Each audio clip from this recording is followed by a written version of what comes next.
Okay, good morning, good evening, good afternoon, wherever you are across the globe. Welcome to part two in the series of talking about mental health and our well being. And joining me again this week is the delightful Doc Honeycutt, who is a medical practitioner, a community leader. She's a TV talk show host. She's an entertainer. She is many, many things. But the main thing for tonight that's going to inspire you is that she's here in her capacity as a medical practitioner and a community leader, and she's all about well-being. And in the show last week, we did say that this week we were going to focus on the tips and tools for mental well-being. Doc, welcome again. Hello again. Hey, Queen, how are you doing? I'm good. Come on, I think this is going to be our signature. Yeah, those come with some power, right? Absolutely, absolutely, absolutely. And this week, I'm going to ask you to start off with a quote, whether it's a quote that you've made up or a quote that we all know, just to kickstart this conversation. My quote would be anything, like any quote. Any quote, as long as you keep it within the remit of the. My hurt people hurt people. Like I have Wow. shirts that I have shirts that say hurt people because it's deep. Hurt people do hurt people because they want people to feel the way they feel instead of finding out why you're hurt, digging deep. And what we've been talking about the whole time, mental health, mental illness. Find out what's hurting you so you can fix it, so you can feel good and not feel like you have to attack others. But then what I'm going to present to you, Doc, is sometimes people aren't aware that they're carrying that hurt for many reasons. Oftentimes they're surrounded by others, like you said, who are hurt. And so then there is no need to change. There is no pathway to see actually we're all the same. And sometimes oftentimes it means that everybody buys into that way of being because everybody around you is feeling the same way. What do you say to that? It has a name. You call it learned behavior Okay.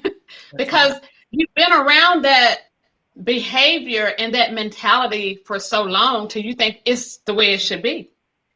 In reality, when you go out to the real world and you meet other people and you're around other people, they're not going to want you to be around because Mm, you're going to come at them in a way that's not a great way, and you're going mm, to talk down to them because that's all you know.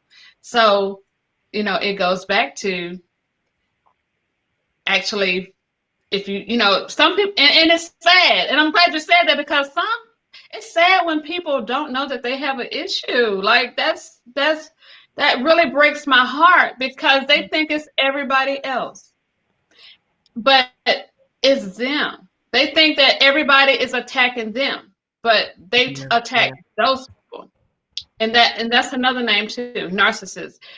I don't want Okay. to get into. We're not gonna get into that because that's a Mm, whole nother show. We'll go to that demon, on down the line. We'll talk about it, but it's a big name. We need to definitely hit on that, Queen. absolutely. And I mean, it's almost like I really want to go there, but I'm going to just keep it reined in for the purpose of this particular um, issue that we're talking about. And this particular series is called Tips and Tools for Mental Well-being. And so I always say to people, what's in your Mary Poppins toolkit? Depending on how you're feeling or where you are at within yourself. And each day it's different. But it's because sometimes, for me, I can only just me, I pull out exercise. Well, I pull out exercise a lot, or I pull out music, or I pull out I rummage inside. Okay, how am I feeling today? Maybe I just need to just lie down. Maybe I just need to go for a bath. What is it that you can use to support you Mhm. as you go through, or even to support the feeling that you are feeling?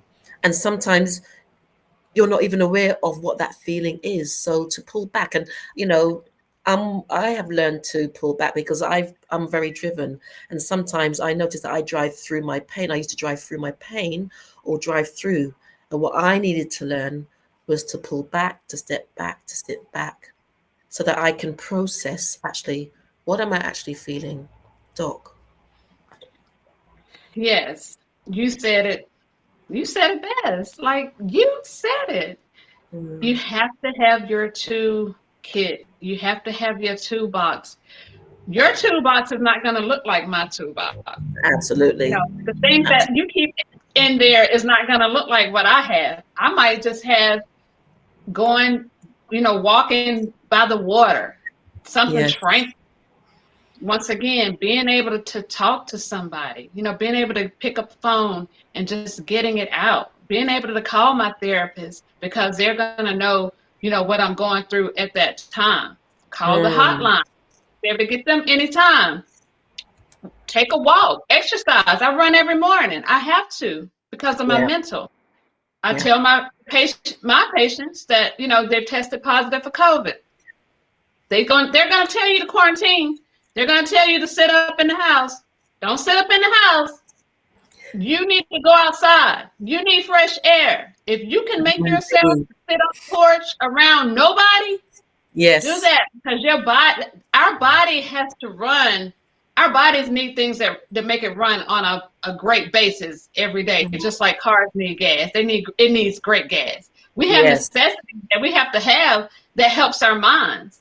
So, I always tell them, get out, get that fresh air. You need that. You need sunlight. We need sunlight because of the serotonin and the vitamin D. If we're not getting indeed. that, we get depressed. You know what I'm saying? So it's all sorts of we can take this thing like a long way. It's all sorts of things that you can do to make sure that you get ahead of this thing. But definitely have your toolbox. Don't take it for granted. You start Yeah, feeling good, don't take it for granted and leave your toolbox at home. Because maintain when you it. leave your That's right. Maintain it. when you Build leave on it it. at home, what's gonna happen? Somebody gonna make you mad, and you're gonna react on emotion. And I always tell everybody, when you make emotional decisions, it's not gonna be the right decision. When you're making decisions with your heart, you're gonna make the wrong decision. You have to step back, like you said, along in the beginning. You have to step back. You have to take a minute. Process. Yes. Process is a big word. You said it. Process this thing. Dissect it. Because I guarantee you, if you do all of that, when you get ready to go back, it'll be totally different. But if you make that decision while you're mad, while you're upset, while you're angry, Yes. while you're depressed, it's not going to come out right. But isn't it easier said than done? Because I remember some years ago when I was going through the change, I went through it quite early, and what I now understand about that process is the importance of understanding how our hormones as well, because sometimes you're feeling a certain way and you don't know how you're feeling because you got up and there's nothing to be feeling that way about, but there was an imbalance in my hormones. And Mm-hmm. and a lot of that also was triggered by because I was going through a lot of stress at the time. And so stress also triggers so many different things. And so that's why the toolkit is important, because I had to learn to manage that stress by, as the doc keeps saying, by doing some research about, okay, this is how I'm feeling, but why am I feeling this way? There's no reason for me to feeling, but there was an imbalance in my hormones. And, with that, sometimes you can put on a bit of weight, you have sweats, you get headaches, there's lots of different things. And that's why I've always exercised, because that's what's always kept me in the balance. And I've tried to eat well, because what you put into your body affects your mind. It's the mind, body, heart, and soul. In the Bible, it talks about our body being a temple, and oftentimes the temple is the last thing that we actually deal with and nurture. And it's so important. Over to you, Doc. No, I was going to ask you, we're both hosts, so I just kind of feel like, we both are going to man the ship sometime. Like, what do you, when you meet somebody and, you're doing your intuitive healing or your life coaching, like, what do you do first? Do you process them mentally first to find out if it's somewhere that you can actually, no, if it's something that you can actually help them with, or is, do you need to like refer them out to somebody like a mental health counselor or psychiatrist? Like, how do you handle your practice? Okay, so how I handle my practice, because being an intuitive healer, reader, counselor, I'm able to intuit into where a person's at within. So I go through all the different layers and go to the heart of the matter. And in my sessions, I go through a process where I share with them what I feel or what I'm sensing, and then they're able to relate to that. So making sense. And sometimes if Mhm. I can't do a process that's needed to be taken onto a different level, then I would refer them on. It's just like there's been a young girl that I've been sort of working with for the past few years, and she was hearing voices. And a couple of years ago, I had a feeling that something was going to happen. And I got a call by the police one evening, and I had dreamt this from before anyway, to say, this young lady was saying that last night in her dreams, you came to her in her dreams telling her to leave her home and do all this. I'm like, I didn't do that. So you have to be very careful with doing the work that we do as well. But what she needed support. She needed mental health and well-being support, but she also needed to see a practitioner. So she needed the dynamics of both a psychiatrist and more the intuitive spiritual practice. Mhm. And she called me last week that she had been hearing voices again, and so she's had readmitted herself to hospital, where she was now on medication. And so the role that I play with her is that I can be there if she wants to talk about things on one level, but the medication is helping her to keep sane, or I should say keep the balance, be balanced with everything. And so my process works differently with different people. Like I said, I can often feel, sense pain in the body, where that pain is, and then when we break it down, what's created that pain, what's causing that pain.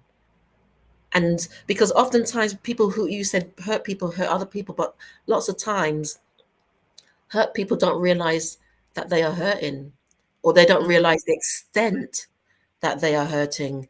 And then the bigger picture of that is, well, gosh, if I actually face this, can I face it alone, and will I like what I see? So there are so many different dynamics. Mhm.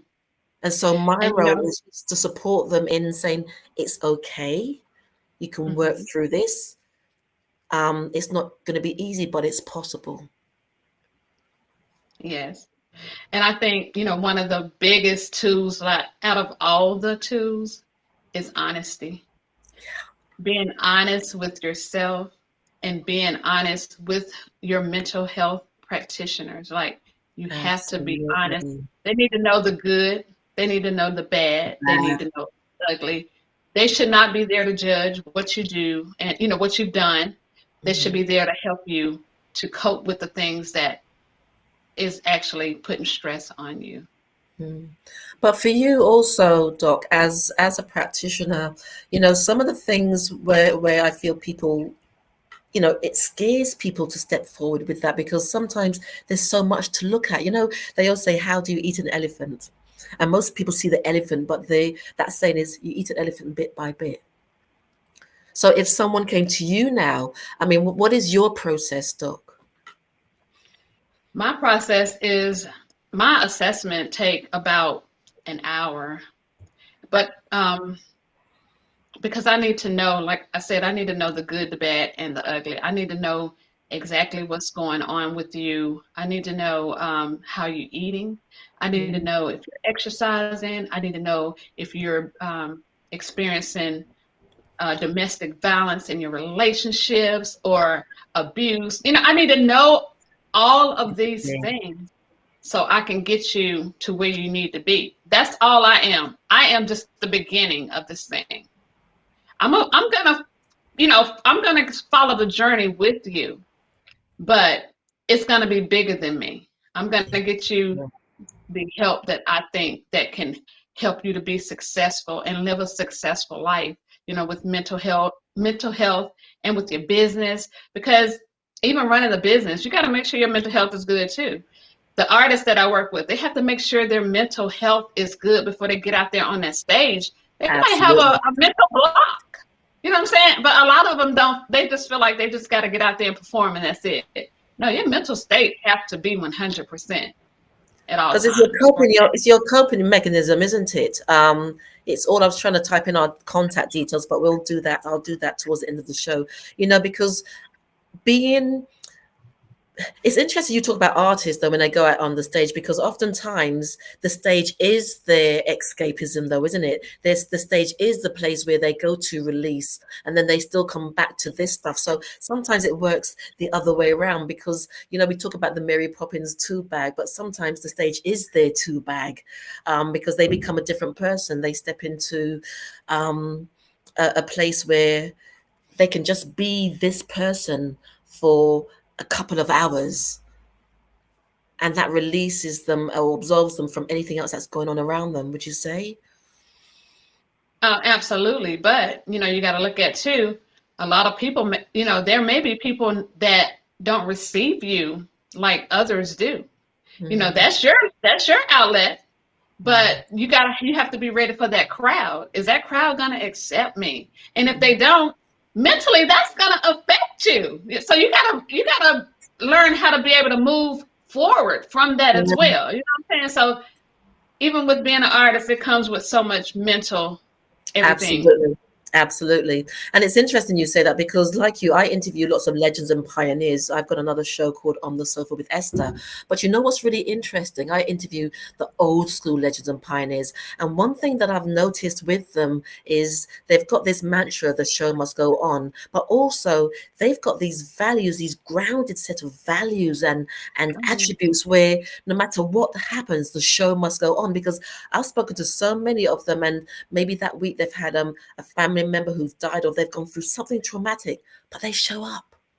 And I think also part of that is mindset, Doc.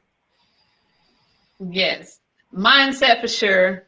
The artists, the entertainers today, to me, they're not built like we are. Like Mm. we had to get out there and trench. We know how to carry on conversations. We know how to do. We know how to receive interviews and give interviews. You know what I'm saying? Absolutely.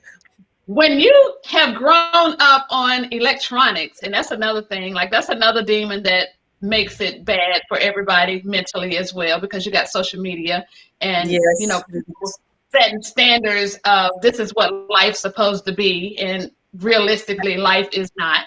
But now these young people, they push buttons to get their stuff seen, heard. When Mm, we got out there and trenched, we got out there and rubbed elbows and talked absolutely. to people. That's why now, like with the pandemic, when we couldn't be around people, it done something different to us, because we are creatures that we network, we socialize, we talk, we Yeah. face to face, so yes. Yep. And I love it when you say we're in the trenches, because, I mean, each generation, I mean, we sound real old school. We're not, we get the electronics thing, but there's also a pattern that's been seen. And I just had the same conversation with someone this morning, another practitioner who's going to come on in a few weeks' time. And he was saying, our perception of who we are is run by social media. Everything has to be on social media. It's the go-to place now. And yet people are more lonely than ever before, because social media is just that place of instant gratification. But whereas before, you had time to build relationships, you had time to nurture, you had time to build an essence around. Now everything is just so, it's almost like very throwaway, because everybody wants to be famous and wants to be seen. But behind closed doors, most times, and from the work that I do and the clients that I see, a lot of people are lonely. And for me, my part of my message is about how to hold on to your individuality, how to stand strong in your individuality, how to nurture that individuality, because then you become, it's almost like an enigma, because everybody is pretty much doing the same thing, following the same trend. And it's just Hmm. like, how can we hold on to our own individuality? And there is a social construct around being part of. There is a social need for a lot of people to be part of, and that's Oh, yeah. understandable, but not to the place where you lose yourself, where you lose that individuality, because that is your uniqueness. Doc. Yes. Like you gotta stay true to you. At the end of the day, when you turn social media off, when you turn IG off, Facebook off, you're still gonna be you. Yeah. So you gotta stay true to who you are. And it, like I said, it does mess a lot of people up because people go on there and there's somebody totally different than who they are. And I find myself kind of validating who I really am because I'm like, I am really living this life that I talk about. I talk about meeting all these people that people only dream about meeting, Yeah. places people dream about going. My name is being called in countries, in cities, in states that I've never been to. This Mm. is my life. But I find myself validating who Doc Honeycutt is because there's so many people making up who they are on social media because they can be the social media person and not that person in real life. Yeah. Yeah. Yeah. And you said something key in winding down. You said something key about being your authentic self, because it's so important. I'm not saying it's easy, and I would always say it's not easy, but it's possible. Yeah, it's not easy, but it's possible, because when you are your authentic self, then there's a power when you walk into a space, and you don't have to be part of any clique, but you can walk in and hold your own and just Mm-hmm. be who you are, and you're not rude to anyone. You're graceful, but that authenticity is a power that when you discover that, when you get the taste of that, you're going to want to keep working on yourself, because we may be at this place within ourselves, but Mm-hmm. I'm constantly working on myself, because there's certain places I don't want to go back to. There's a lot of places I don't want to go back to, a lot of experiences I ain't having again, and there's a lot. So for me, it's what do I need to do to keep moving? And also around me, I've got a few key people around me I who was will gonna tell say me that. as it is. I don't want you to be tiptoeing around me and giving me false. Tell me as it is, that it's my choice what I choose to do and how I choose to take that forward. Because for me, I want to continue to build my peace and my Yes, freedom. yes, yes. And I don't have to have a whole lot of people in my circle, but I want the right people in my circle. I want the people that I want to be like to be in my circle. Mm, Mentally, you want people that have great attitudes, that are grinders, you know what I'm saying, to be in your circle because you want absolutely. to be like who your tribe. If you hang around people that does not have the same vision, I've seen it too many times. Slowly, slowly. What's our thing? They're gonna move you into the direction that they are at. And Mm, that's just sitting around, not doing anything. So mm. always associate yourself with people that you want to be like. Mm. And do the work. And that's another conversation that we're going to have. I think we've got a few minutes left, actually. Do the work. And what does the work mean? What does that look like? Well, do the work is about, like Doc keeps saying, be authentic with yourself. And when you're authentic with yourself, when stuff happens, when stuff shows up, have that self-inquiry. Why did this happen? What do I need to do about it? Where do I want to go with it? Who do I want to speak to? And it may be that you just find that quiet space, whether you go and have a bath, you go for a walk, and have that self-inquiry and make it a constant practice. Because in that space of self-inquiry, sometimes the answers that are going to come back at you, it's going to shock you, but Hmm. it's what you need to do. And some people pray, some people meditate, Hmm. whatever is your source, because for me this is about, whatever people's source is different, but whatever is your source, just be still. There's that saying, be still and know that I am God, or within silence wisdom whispers. Doc. Listen, you know what I'm saying? Listen to what your body is telling you and accept what it tells you. You know what I'm saying? Listen to what it needs. It will tell you what your body needs. Like Mm, we talked about sunlight. If you're missing sunlight, your body will let you know. Go mm. outside. But like you said in the beginning, you have to keep that toolbox. Do not take it for granted. Even on your best days, keep your toolbox or your book bag, whatever you want to put your tools in. You make it your own, but you keep it with you at all times because you're going to need it. People try people all the time. Your every day is not a great day, but you got to stay in Absolutely. control of your destiny and know that the next hour, if you're staying in control of your destiny, know that you're going to control your destiny and move it in the right direction and know that that next day, that next hour is going to be better. As long as you got breath in your body, we can make a change. We can make that difference. But, Absolutely. everybody's not where we are. We had to grow. We had to get where we are right now to be able to Mhm. talk about it. But we are here to help. That's why we're here, to help. Absolutely. Absolutely. Absolutely. So, ladies and gents, I hope you are enjoying the show, The Voice of the People, What's Your Truth, with Esther Austin and Doc Honeycutt. And we are going to be doing many more in this series. But this one was about tips and tools for your mental well-being and dance. The quickest thing to lift your mood is to put on some music and just shake your tail Yeah. feather, as they say. Shake your tail Yeah. feather. Nobody ain't watching you. Nobody ain't doing, Yeah. what is that thing? What they do? What the young people do? Uh, uh, They uh, that dance. They dance. shows how old I we just are. throw my head. Hey. But it's all about this. So I do hope you've enjoyed the I could say a session. It's almost like a session, but I hope you've enjoyed the show today. And you do look out for us every Wednesday. We're going to be talking about all sorts of different things, and it is all around well-being, mental well-being, and we're also going to be talking about our physical well-being, our spiritual well-being, all of those aspects. And I will be having people on the show throughout the time, people from different disciplines, to come and share with you their journey, because sometimes you need to resonate with someone who's been in a place where you are. And then on one of the shows, I'm going to share a little bit about my journey and how I've come through. And trust me, it's been a journey, but those tools that I've picked up along the way have supported me in being an incredibly strong human being, an incredibly strong spirit for where I stand now. But I continue to look at my man in the mirror and face whatever I need to face so that I can be a better person on the other side. And Doc?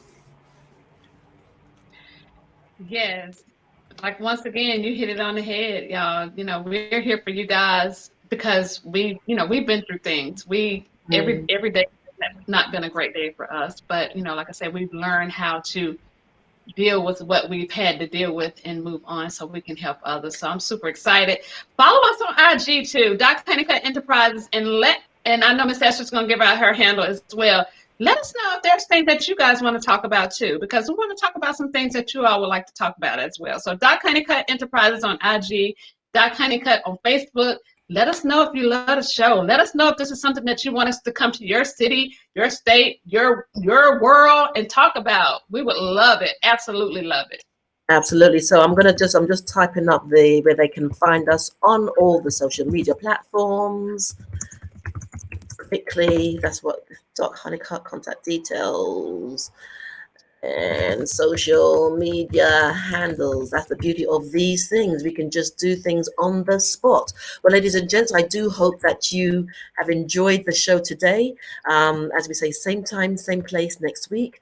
And, we will be touring. I can't wait for us to tour. I will be coming to the States and do the tour in the States.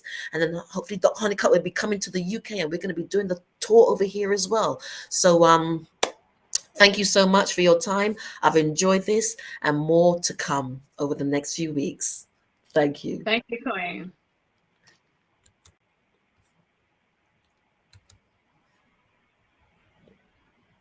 Transforming your life is a very powerful and exciting thing to undertake. Think about this word